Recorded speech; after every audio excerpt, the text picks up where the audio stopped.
आठवले गँगला बीडच्या कारागृहातून नाशिकच्या जेलमध्ये हलवण्यात आले। काल गित्ते गँगला बीडच्या कारागृहातून हर्सुल कारागृहामध्ये हलवण्यात आलं।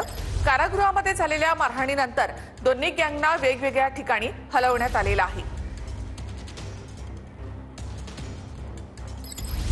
बीडच्या तुरुंगात कराड टोळी आणि गित्ते टोळी जोरदार राडा झाला।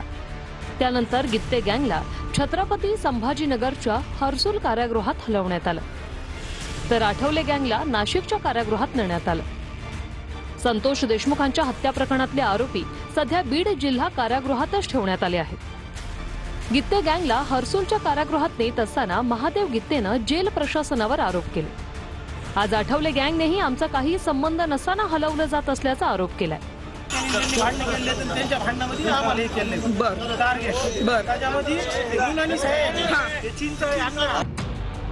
ढोबळमानानं बीड कारागृहात एका बराकीत कराडची टोळी, बाजूच्या बराकीत कराड विरोधक बबन गित्ते गँगची टोळी आणि दुसऱ्या बराकीत कराड विरोधीच असणारी आठवले गँगची टोळी होती।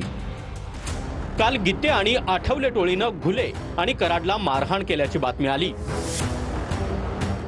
यानंतर तात्काळ गित्ते टोळीला बीडमधून हर्सुलच्या तुरुंगात हलवण्यात आलं आणि दुसऱ्या दिवशी आठवले टोळीची रवानगी नाशिकच्या तुरुंगात झाली आहे। मात्र कराडला बीडमध्येच ठेवल्यामुळे त्याच्या आता व्हीआयपी ट्रीटमेंटचा मार्ग मोकळा झाल्याचं होऊ लागलाय।